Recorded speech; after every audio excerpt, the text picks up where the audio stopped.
Yeah, that's right, Kate. And Starlink's what's really allowing us to capture as much data as possible, especially through this reentry. Updated animation landing burn. I hope we get to see it for real today. But these live views that we're getting now and we're going to continue to get are through Starlink. That's going to allow us to get as much data as possible, which we've said it before. We're going to say it 9,000 times. The data is the payload on these flights. So as much as we can learn, that's just going to pay dividends on all of our future flights and help us get Starship to an operational phase. Reentry, obviously a really critical phase of the flight, and it's the one that we're now most focused on cracking to get us closer to that full reusability.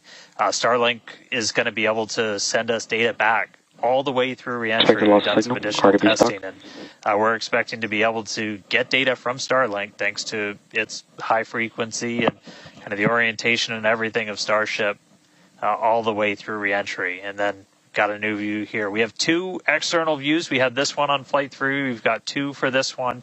And we're going to continue adding views as we continue to evolve Starship. Again, this is an experimental vehicle. Believe me, I want as many camera views as you all do.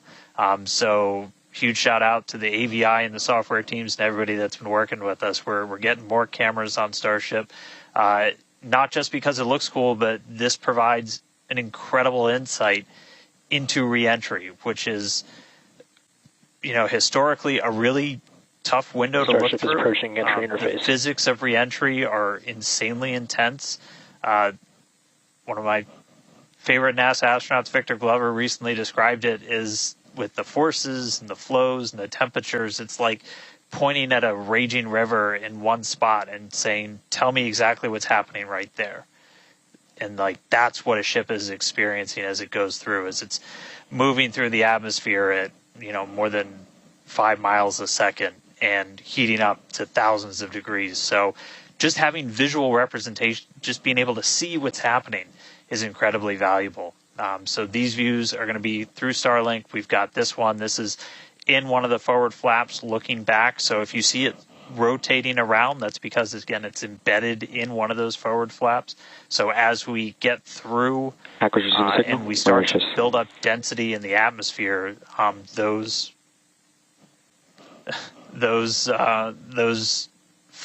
view is going to move around as the flap does. And then the other one we had a little bit earlier is looking at one of the other forward flaps on the other side. Eventually, we're going to keep adding more cameras to Starship, get a couple of different views from the outside of all the different areas, and then also eventually to be able to see payloads once they're deployed. So a lot more exciting stuff coming up in the future. But right now we're getting closer to reentry. Again, we're going to be moving at hypersonic speeds of more than 5 times the speed of sound. We're going to see that plasma start to build. So, Kate, Jesse, excitement coming up. Yeah, as you can see with that view on your screen, again, high def brought to us by Starlink. We can see the plasma beginning to build as the ship is getting closer to the Earth's atmosphere. Now, let's talk a little bit about how Starship will survive reentry, hopefully, and control itself. Exactly. We've been talking about this entire flight test. There's 18,000 hexagonal ceramic tiles surrounding the bottom portion or the Earth-facing side of the ship. Through 100 kilometers altitude, good altitude for entry. Great call-outs there. Now, during atmospheric reentry, the vehicle is going to see temperatures as high as 2,600 degrees Fahrenheit or over 1,400 degrees Celsius. So those tiles are there to help protect the vehicle from this extreme heat. Yeah, and the flaps will help control it. Now, one noticeable difference I see immediately, those flaps are not moving as much as they were on Flight 3. So that is a great sign, right? We had unplanned loss of roll control on Flight 3, so we added some additional thrusters, and we can see that they're working well, and we have a much more stable view. So those flaps, there's 4 of them, 2 at the top and 2 at the bottom. They're made out of stainless steel. And they help steer the ship, which, as we can see, the plasma continuing to build. Now, if the ship survives reentry, it will have to perform a flip maneuver as well as a landing burn. We saw this demonstrated in a couple of high-altitude flight tests back in 2020, 2021. Similarly, temperatures increasing on the nose within expected ranges. Great news there. It sounds like the temperatures that we are getting during this point, which again, we usually don't get during spaceflight because of this plasma. We're getting this live. This is a great news. So similarly to, for example, the serial number 10 test that we saw a couple years ago, we're hoping to duplicate that again today. Hopefully we will see it live. And basically the 3 center engines of the ship will reignite and gimbal or point to help flip the ship until those engines are pointing down so that it can land vertically using Raptor's thrust. And as you can see, even from the beginning of the program, we've designed Starship to land on Mars where there are no runways or other humans to help out. We also want rapid reusability, so we're doing... The vehicle is passing through 85 kilometers altitude. The flaps have control of the vehicle. Great news. Flaps have control of the vehicle. That's exactly what we want to hear for this flight test. Yeah. Again, we are going to be doing a propulsive landing instead of a more traditional means like parachutes. And we are expecting re-entry to begin here in just about a minute. Re-entry, an awesome view that we have here. Starship remains on a good entry trajectory. This is the same view that we had when we first returned from the coast phase. Again, this is looking at the side of one of the flaps. It's incredible that literally at the bottom of this picture, we're basically looking through plasma, which is just absolutely mind-blowing. Wild, very wild. Now we are expecting entry to begin here in about 30 seconds or so. Entry to splashdown is expected to last about 6 minutes long. And that flip maneuver should occur around about 10 minutes before splashdown. And such incredible views that we're getting. Approaching peak heating region. Great call-outs there. Yeah, these views are absolutely astounding. Nose temperatures continue to rise within expected region. And in your bottom right-hand corner, you can also follow along with the altitude of ship as it's returning back to Earth.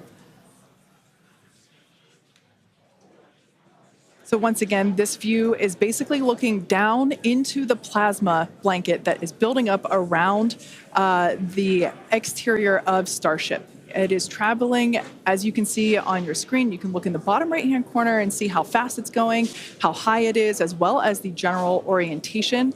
Again, we're seeing a lot more stability, a lot more control here on this flight, which is great. It shows that the iterations, the learning... Starship is now in expected peak heating region.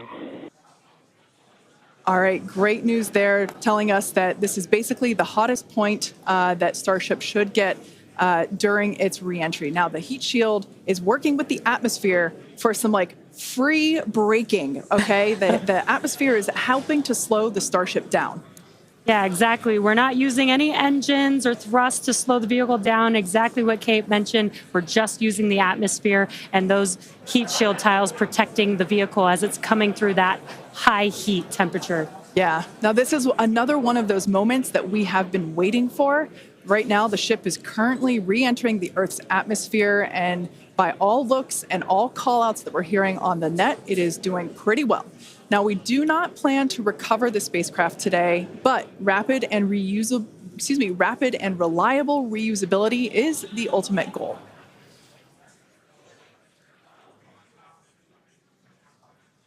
And just pausing to just take in this incredible new and different view that we're seeing.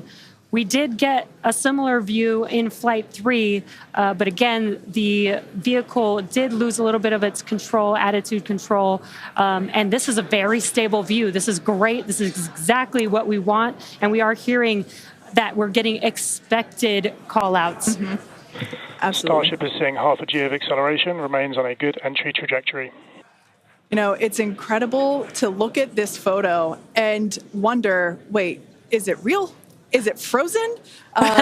We can see so I was just going to say Those temperatures have stopped increasing.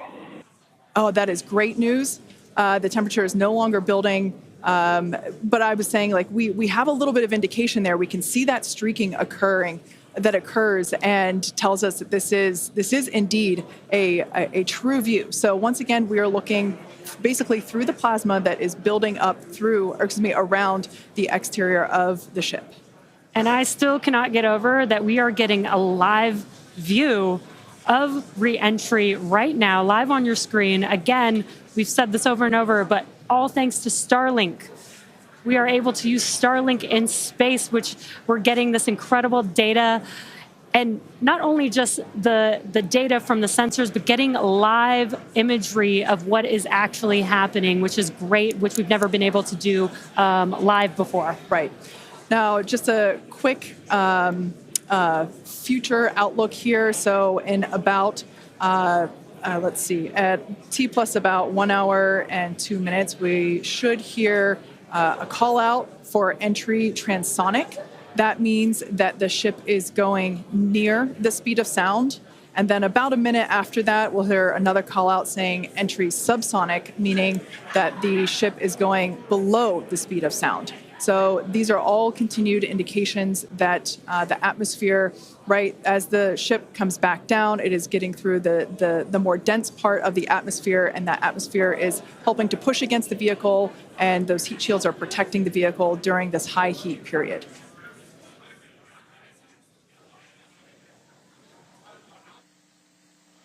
Yeah, Kate and Jesse, we're starting to see as the atmosphere gets denser, you're starting to see a few more particles make an appearance in the plasma there. You can see you're looking down at the aft end of the ship in the top left, and you're seeing essentially the flame build up as we go through reentry.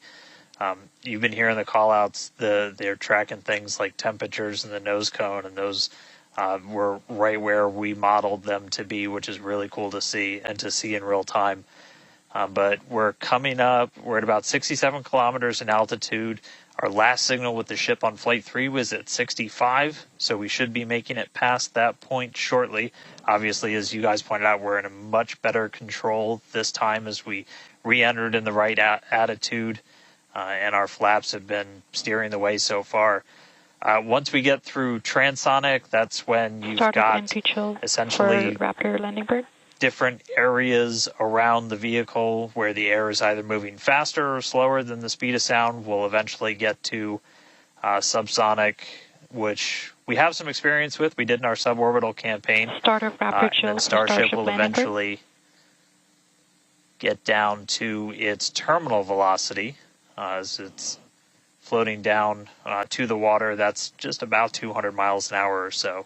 We are hearing that we're starting to chill some of the engines as we are, if we make it all the way down to the water, still going to attempt a landing burn, but still a ways to go. We're at about 64 kilometers in altitude right now. We made it through what's expected to be the peak heating, but now we're going to start encountering increased pressures as the atmosphere gets thicker and thicker. So we're at 63 kilometers, so we've already made it farther than we did on our last flight when that last signal was coming at 65 kilometers. So again, what we're really looking at here is the performance of the heat shield, of the flaps, of the seals in the flaps. There's just a whole bunch of different areas that we're keeping a really close eye on as we re-enter.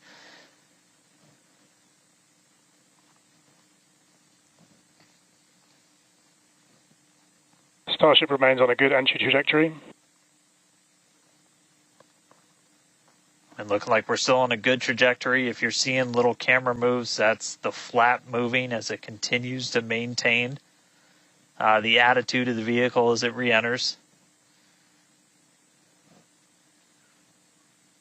And I mean, not just camera views, but we've got sensors inside the ship. We've got those sensors down at the very aft end of the vehicle where we pointed out we had some intentionally missing tiles, where we've got some sensors looking at just how hot it's getting around there.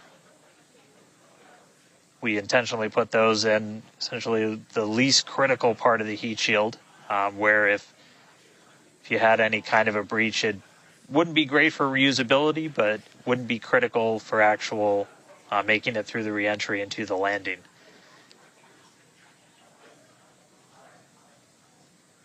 "58 kilometers, we're continuing to descend. Again, right now we are over the Indian Ocean. We're actually getting closer and closer to that expected splashdown point, which is just to the off the northwest corner of Australia.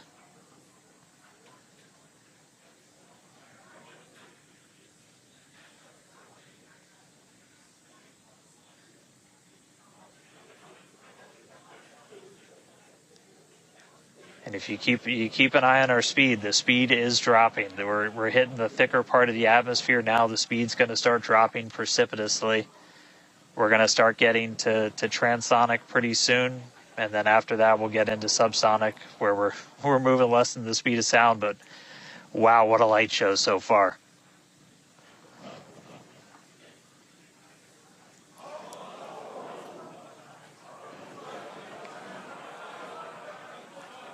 External temperatures are starting to come down. Again,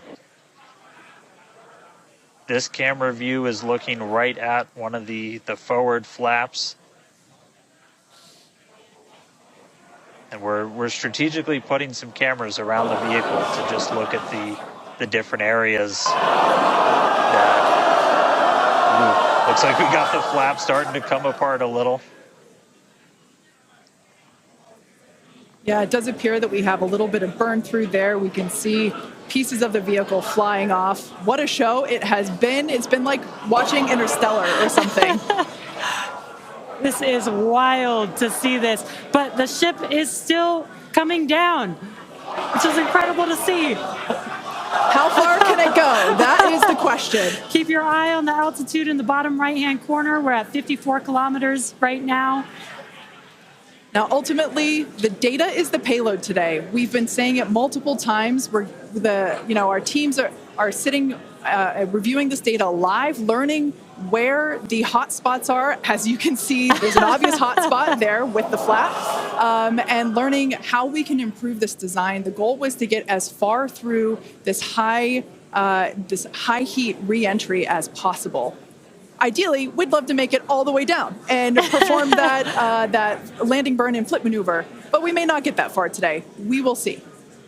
Again, this is a test, and we are gathering as much data as possible, visual data as well, which we can see here. We are getting a lot of debris covering the camera on your screen, but we can still see some of those sparks and flames from that high heat as ship is making its way back down to Earth. Ship now at 50 kilometers and closing. The good news is we still got, looks like that camera lens just cracked. It's safe to say ship's getting a little beat up, but that's to be expected on a test flight. We are still learning how to improve the ship for total survival and recovery of the high heat reentry. I'm honestly impressed that we're still getting this live view despite how much debris is coming off of this flap right now. The fact that we've got it is good news. And I may have jinxed it. I apologize. Look at that. It's back. We are still going. And the teams here at SpaceX are excited, as you can tell by the cheering behind us.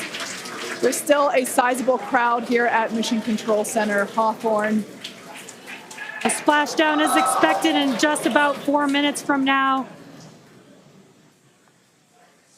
And we're still moving. We still have live views. Starlink is doing an incredible job. Maximum entry dynamic pressure. External temperatures are dropping.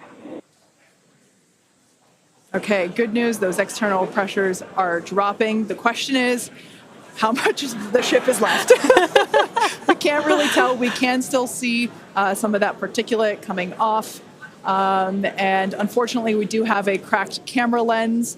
But for any photographers out there and videographers, we know that's part of the gig sometimes. Yeah, and you can see that the speed is rapidly slowing down. That's actually really great news for us. We want the vehicle to be slowing down before it splashes down into the ocean. That'll help set us up for that flip maneuver, engines first down into the water. Exactly. So we have seen this flip maneuver demonstrated on previous high altitude flight tests like serial number 8. Oh, more views. Or I should say, more light coming through the view that we have through that cracked and dirtied lens there. But yeah, so we're hoping that this flip maneuver, that we can pull it off as soon as we get those views back. If we can get them, if the ship is still around, we will bring it back to you. Vehicle has passed maximum dynamic pressure. That is great news. Maximum dynamic pressure being the moment in which the vehicle experiences the greatest amount of aerodynamic pressure. Speed still dropping. We're now at 37 kilometers above the ocean. Just like Flight 3, we are targeting a splashdown in the water in the Indian Ocean. And we don't have a live view right now, but because we're still getting data and telemetry, that does tell us that ship is still doing okay, at least. And there we got that live view back. The crowd very excited to see that view, despite not being able to see very much. The fact that it's there tells us the ship is still alive. Yes, and collecting data, continuing to collect data as we get closer and closer to Earth. Yes, now 30 kilometers, now 29 above the Indian Starship is Ocean. at 30 kilometers altitude, Mach 2. Sounds like the vehicle's traveling, as we just heard, Mach 2, which is, looks like we might, I thought maybe it might clear up. It is a little bit, now at T plus 1 hour, 3 minutes and 13 seconds into Starship Flight 4, hoping that the ship can hang on. It's probably potentially hanging on by a couple of bolts and threads, but it's still going, and that is excellent news. That deceleration is looking incredible. We're about to go under 1,000 kilometers per hour. Yeah. Starship is at 20 kilometers altitude. Now, keep in mind that even though we can't see anything, the data itself is what we really are. Starship is subsonic. Subsonic, they're telling us it's traveling below the speed of sound.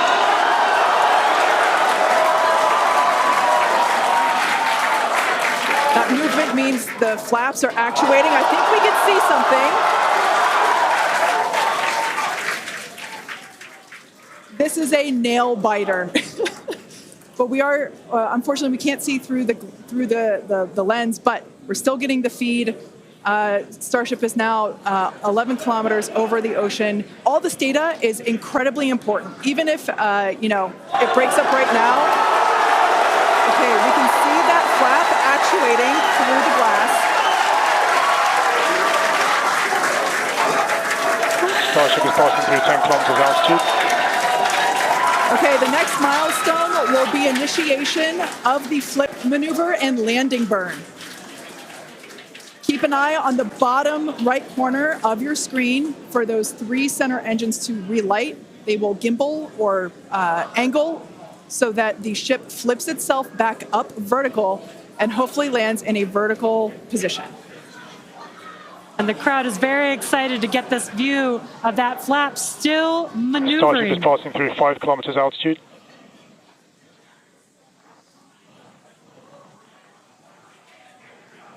This is incredible. We're getting very close to splashdown. These fireflies are such a good sign of life right now. We wish we could see more, but we'll take it. Starship is at 2 kilometers altitude, terminal velocity.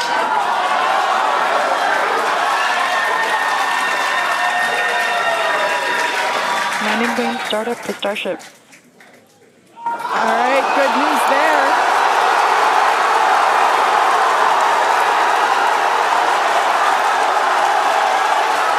Nominal chamber pressure. Landing burn startup.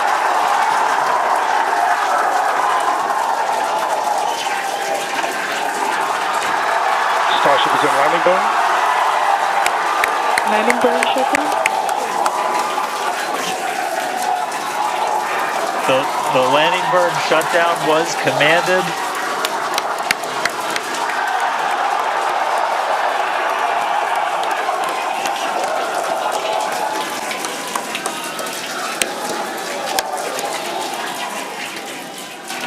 Wow. I mean, it was a little bit of use your imagination as you were going down with what we could actually see, but we were able to hear the ship did its landing burn. It sounded Starship like we might have got shutdown. 2 engines.